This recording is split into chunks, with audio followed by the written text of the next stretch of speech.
It is 8 a.m. on Saturday, September 11th, and I am in the back of an Uber on the way to the airport to go get my new guide dog. It's time!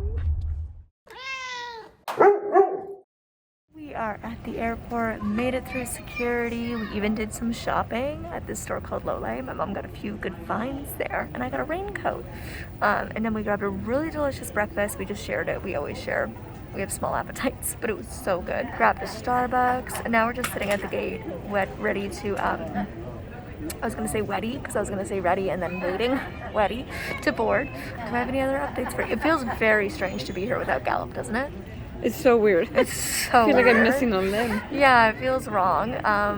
But in 2 weeks, I'll be flying home with a mystery dog in tow, which is really crazy to think about and very exciting, and I can't wait to bring you on this journey. And I'm so excited to get rid of this cane. I got to pre-board, which is always super nice because it just gives me enough time to like get settled without like a bunch of people rushing around me, so I always really appreciate that. And then I asked for my Braille safety card when I got on, so I'm just kind of reading over my Braille notes about all the safety for this specific aircraft. And the flight attendants usually come over and like to go over all the buttons around with me, how many seats are between me and the bathroom, all of those kind of things, which is really helpful. Also, I feel that you should all know that I am in fact wearing Crocs and socks. Yes, that's right, Crocs and socks. And I have no shame. They're the best. They're really good for air flight. Good one, Molly. They're really good for airplane travel, honestly, because I didn't have to take them off when I went through security because they're just rubber. There's no metal, so I got to walk right on with them. They're lightweight, they're comfortable, easy to slip on and off. I'll stop. We recommend that you wear your seatbelt while seated.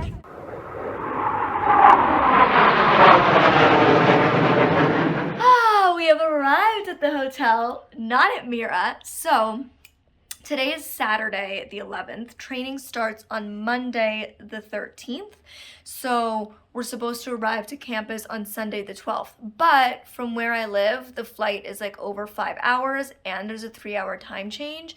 And so if we flew in on Sunday, being tomorrow, we'd fly into Montreal because the campus is in Quebec, Canada, and we'd fly into Montreal, and then you have to drive a few hours. And so by the time we would get in with the time change, drive multiple hours, like we would have gotten to Mira's campus very, very late at night, and then had to like unpack, settle in, and wake up super early. And because it's a 3-hour time change, breakfast is served at 7:30 a.m. And so by the time like we would get up for breakfast, it would be 4:30 a.m. breakfast served for us. So we were like, let's give ourselves one extra day and we'll just book a hotel. So we're staying at this really nice hotel. I like staying at boutique hotels, like supporting local. Look, big chains are great, but like I think it's awesome to support local when you can, and often the hotels are much nicer and they have great service and just like more unique experiences, more unique rooms. So we booked at this hotel called The Vogue, like the magazine. Or Vogue, yeah, Vogue. The Vogue Hotel in downtown Montreal. And I guess they know about Gallop retiring, and so they like set up this whole little thing, and they wrote a little note about, you know, sending love during this difficult emotional transition with Gallop. And they left dog treats, which I'm gonna bring to my new pupperino because we do lots of food training, food rewards. And they left Mom and I this like box of, I'm not sure what it is, but it is hefty. It looks like truffles.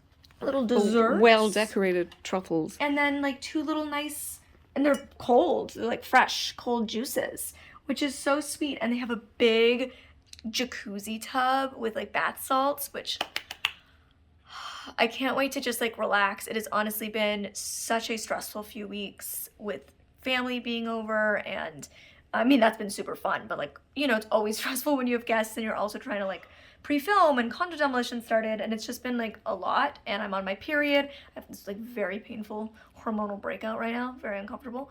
So I just kept being like, I just need to get through to Saturday night. I just need to get through to Saturday night. And it's Saturday night, and I can have a nice meal, and I can have a big soak in the jacuzzi tub, and watch some Netflix and just go to bed early. I'm gonna try to like go to bed early and wake up early so I can try to get my body onto Montreal time zone. I live in PST, so I'm in the EST world. I have to adapt, and I'm not really a morning person, so that should be fun. But yeah, I'm really excited, and I will probably just see you guys tomorrow when we wake up and pack up and go to campus. I was just laughing that I said campus, and I think we should now refer to it as Guide Dog University, GDU. We're going to Guide Dog!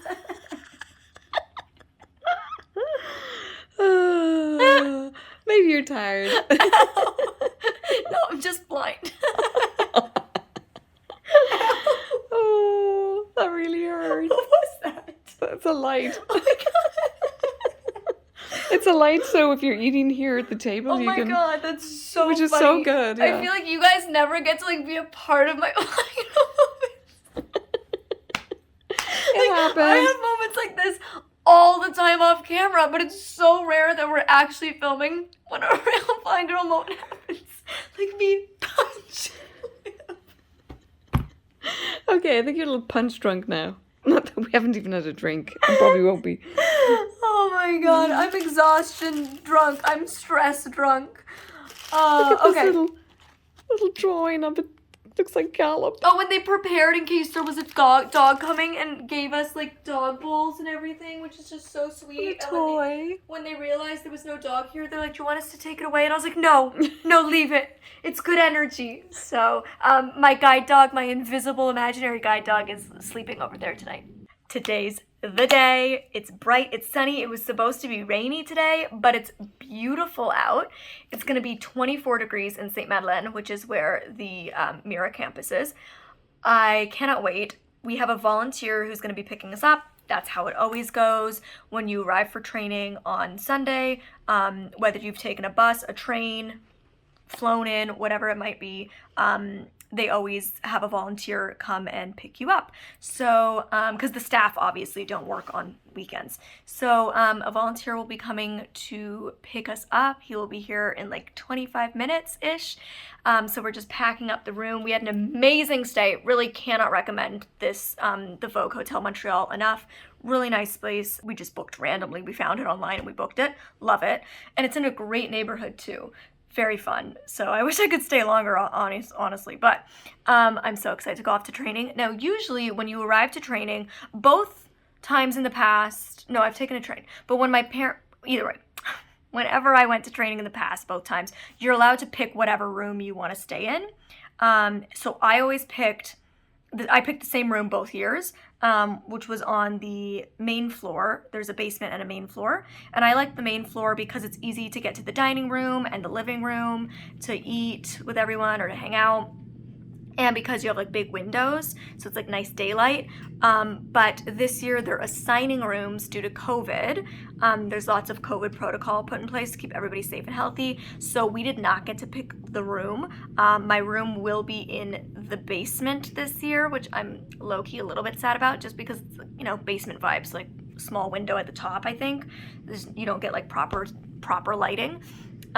Which it's fine, you know, such is life, make the most of it. I'm just happy and so blessed to be getting a guide dog, you know, so it's not the ideal, but like just grateful to be going. Yeah, you have like a bathroom that's assigned to you and you can only use that bathroom.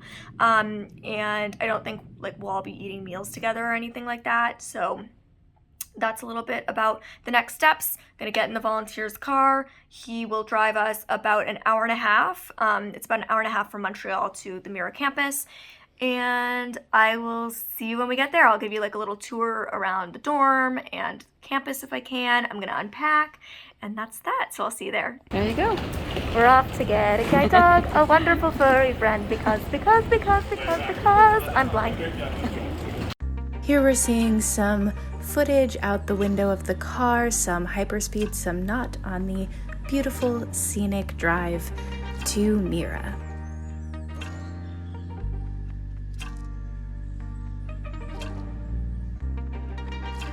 I have officially arrived to campus. It's so fun coming for the third time because, I mean, it just feels like I'm coming home, you know, like I know most of the staff really well. I know the facility, I know the campus, I know my way around. I mean, the first time I came, I spent an entire month here. Well, actually, this is my 5th time total here because when I was 13, I came for my examination for like, I want to say 4-ish days. Then I came a few months later for a month. Then I came a few years later for like 5 days when I was writing my first book, which never got published. I pulled out, it's a whole thing, whatever. Then I came to get Gallup for 3 weeks. So this is my 5th time on the campus. I'll be here for 2 weeks. And yeah, it just feels like I'm coming home, you know, which is kind of fun. They've renovated a little bit, like done like a little updating. She said she thinks it happened about the volunteer who's here for the night cooking, which smells amazing. She's cooking dinner right now. But she said she thinks they kind of upgraded it about 5 years ago. Mira opened in 1981. It's the oldest service dog school in Canada. And they train for blind people, including blind children, which they were the first in the world to do that. They train for autism and they train for mobility, both wheelchair users and kind of like balance mobility a little bit. And they also do some custom trained dogs. So like I have some friends that are blind and in a wheelchair or blind and have balance issues, and they actually custom train their dogs. I'll get into a little bit more about why I'm doing private training. And yes, my mom is here with me. I know you guys are gonna ask about that, so don't worry, later in this video I will answer why my mom's here and why I'm doing private training. Coming up in the next episode. Last time I was here for training getting Gallup, I actually filmed a documentary about the experience called A New Friend in Sight for AMI TV. For that, you know, I had a full production crew with me producing that documentary. So similar to that experience, I'm wanting to document this. Like, no, Molly, 3rd time's the charm. This is gonna be the best of Gypsy and the best of Gallup in one dog. That's what I'm hoping for. The puppies hear us coming. They actually said that hi guys, hi friend. They said that all the dogs got a bath last week and got their ears cleaned, and that they're all very excited to meet us. So I think they hear us coming and they're like, oh, my blind person's coming. My blind person might be coming.